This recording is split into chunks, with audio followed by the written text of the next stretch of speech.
Is Jayson Tatum not a top-tier NBA talent in today's game? I mean, by now we should know what Steve Kerr thinks about Jayson Tatum's talent when it comes to being one of the top-tier guys in the NBA. We all heard the reasons from Steve Kerr on why Jayson Tatum didn't play in some games during the Olympics, whether that was the rotational problems that they had within the roster or just in general with who they're playing matchup wise. And apparently Jayson Tatum was not the right matchup for a lot of these teams that they were playing during the Olympics. But what about you guys? What do you guys think about the whole Jayson Tatum situation with the USA basketball? Do you think it was the right decision on benching Jayson Tatum?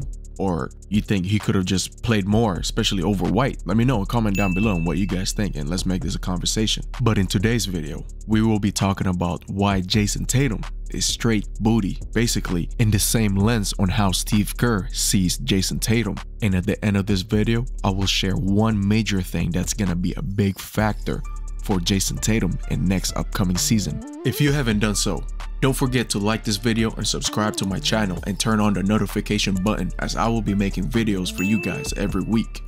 And now, let's get to it.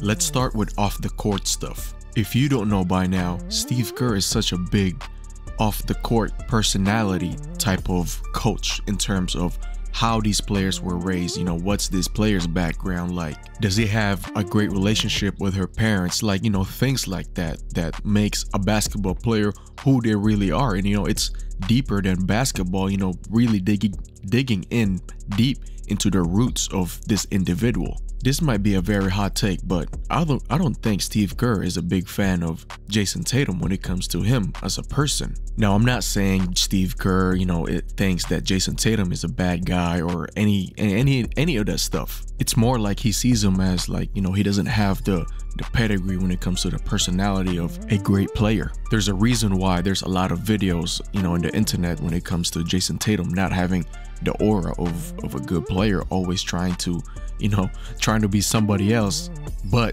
being Jayson Tatum himself. At some level, it even got so damn cringy, like, yo, dude, like, what are you doing trying to be like Kobe? You're trying to be like KG? Like, just be you, bro. Like, you're a good player too. Like, you don't gotta copy nobody, just be you. Is it just me that's seeing this, like how cringy it is, or is it really is the situation, you know? Like, let me know and comment down below if I'm tripping or what, because, you know, it's too damn obvious now, man. Like, he gotta chill. It's funny because, like, if you put 2 and 2 together, it makes so much sense now that, you know, Boston was so good for, you know, the past 3-4 years where they could have really won their first championship a long time ago. But the more that we see more of them during, you know, during their celebration or after the championship, you just think about, like, man, like, now I understand why you guys never really won it without Drew. You know, before Drew Holiday came, you guys were struggling. You guys had no leadership. You guys had no proper mental toughness.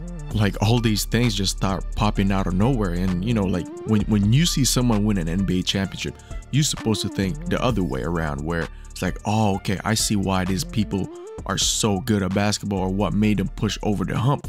But it's like, it's the opposite with Jayson Tatum and the Celtics, because they basically got exposed by not having Drew Holiday for the longest time. And then when Drew Holiday came through, the leadership, the mental toughness, you know, they got vets over there, but it's not like Drew himself. But you expect these things from your star players, from Jaylen Brown or Jayson Tatum, like, but unfortunately those two guys don't have that stuff. And whatever that it factor is, they both don't have that.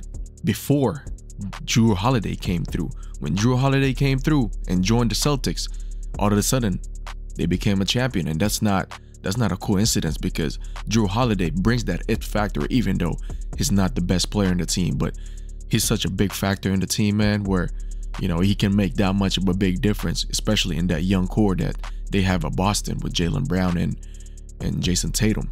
If anything, they should switch it up at Boston and make Jaylen Brown the #1 guy, and, you know, make Jayson Tatum as a #2 guy. And we saw that in the NBA Finals.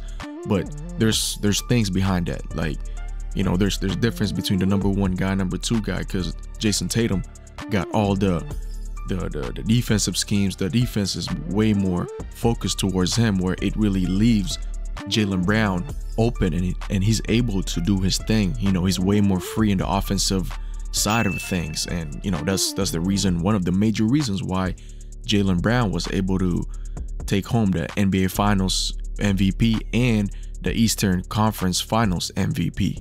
And not everything about Jayson Tatum is bad. It might sound like, you know, he's the worst player right now that I'm trying to make him sound like. But to be honest with you, moving forward to this next upcoming season, like as I mentioned earlier in this video, I was going to share one major positive thing about Jayson Tatum, especially after this experience that he had with the USA basketball. And that's that extra fire that he just got from his experience with Coach Kerr. Not the USA basketball, because it was Coach Kerr that didn't make him play. You know, Steve Kerr was out there, man, giving this dude DMPs and stuff, and he just looked like, we all see his facial out there, man. He did not look happy. But at the positive side of things, if I'm a Boston Celtic fan right now, I should be very excited when it comes to this upcoming season, because you have so many people. You're both of your major stars, your 1-2 punch has so much things to prove this upcoming season, even though they just won the championship last year. Like, could you imagine the messages, the texting that Jaylen Brown and Jayson Tatum was doing throughout the whole Olympics?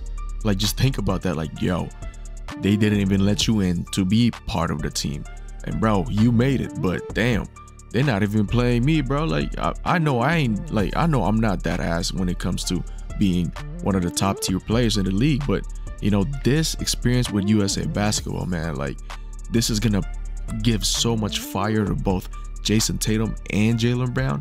Like, Boston, this might be that turning point in Jayson Tatum's career where, you know, that all that cringy stuff might go away, or all these things that he's trying to be like Kobe, trying to be like KG. Like, we might see a different, basically like the Black Mamba version of Kobe Bryant when he really turned it up. And it's gonna be very exciting for the Boston fans, or for Jayson Tatum moving forward this upcoming season.